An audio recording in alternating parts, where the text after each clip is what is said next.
conversations and to love arguments and to love grappling with political issues of the day and to love having a positive, it's important, the importance of having a positive impact on the world in which we live.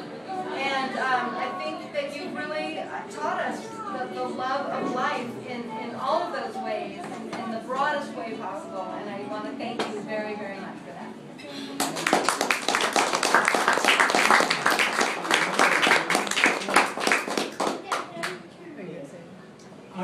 I just want to tell you something.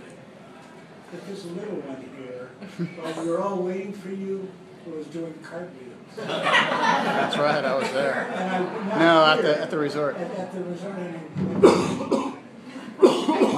I wonder where she died. So I just also want to say, stand up. Happy birthday, Adam. Yes. Yeah. 29, right? 29? That's right, sweet. Happy birthday to John's 50th. Happy birthday to Julius's 8th. Yeah. Mira's 5th. Oh, Mark's. You want to tell me? We don't have to talk about Mark's 29th. Camden's 3rd. And Camden's 3rd. And Connor's 19th will be on Tuesday. And Connor's Wow. Aiden's second. And Aiden's Great-great-grandchild. the great-grandchild Aiden. That's right. So February, March is a good time. All right. And I just wanted to say, I've always said this about Noel, that when I met you, you were like my knight that rode up on the white shiny horse to save me from something. I wasn't sure what, but Probably your mother. but I think what you did do is you brought like this amazing sense of tradition and continuity and ritual. Really just pure and simple ritual into our lives that I cherish always. And I really, really value that. And so I just want to cheer you. And I can now officially call you old man. Thank you. So I hadn't planned to say anything, but I feel moved to. So earlier when we were at the Hoover Dam, and at the end of the little video, they were extolling the virtues of Herbert Hoover. Okay. Who you may or may not know for Hoovervilles and not exactly aiding the poor in the first couple years of the Great Depression. And I heard this young man to my right, this young Coppold fellow, scoffing under his breath, "Well, that's a bunch of bull."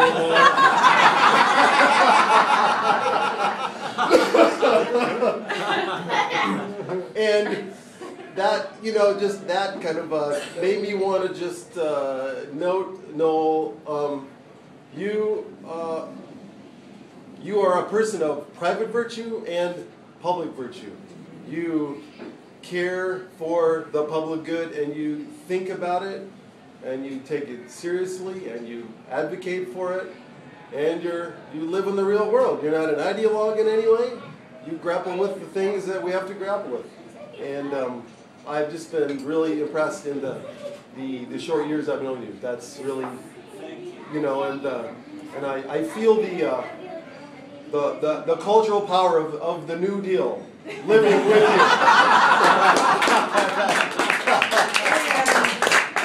I'm old enough to remember that. That's funny.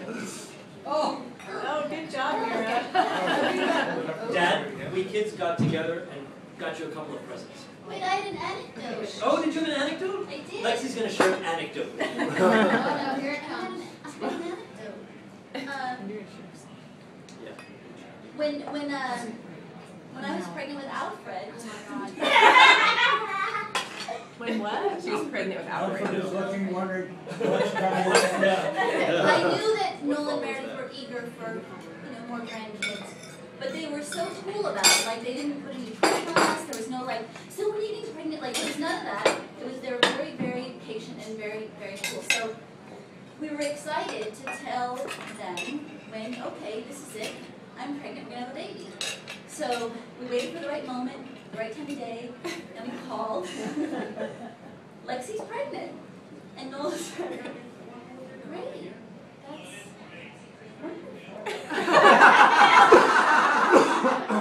and that was kind of it. He seemed excited, I don't know, he seemed happy. I think they're happy. But a couple days passed, and we got a phone call, and Noel said, I can't stop thinking about this kid. Aww. And I love that so much because, you know, Noel, he's not one to waste words, and he's not one to just say what's expected. And you know, when he tells you something, he really means it, and it's really from the heart, and it's thought out, and it's not just, you know, perfunctory. It always means something. I just, yeah, I love that about.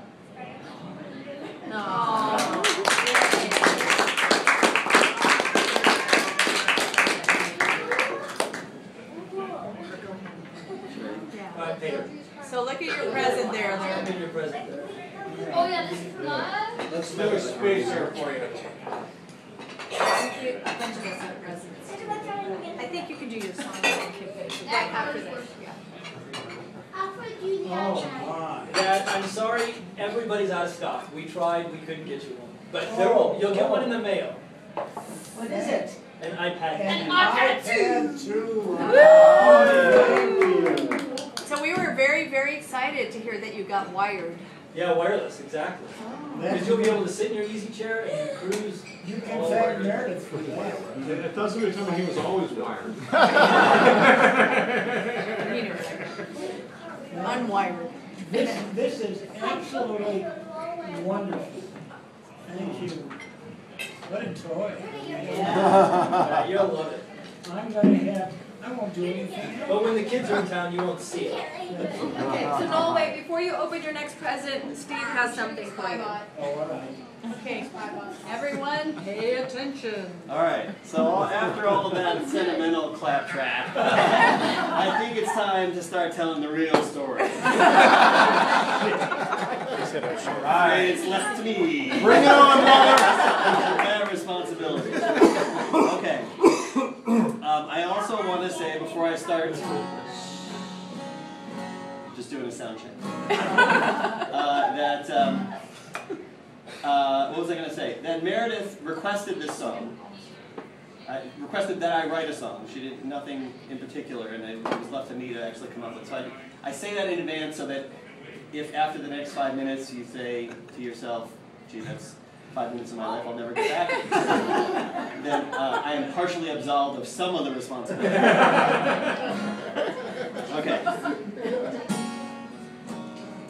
I don't know if I should tell you about the song or how I thought of. I tried to write a song, of course, that conveyed, you know, sort of how I think of Noel. And part of what I see in Noel is a man of some level of contradiction, of things that, you know, don't necessarily jive with one another. And yet somehow in this, you know, completely contradictory set of things that make up Noel, you know, we have a real, genuine person.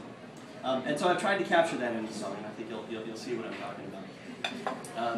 The other thing is Have you sold the rights yet? No.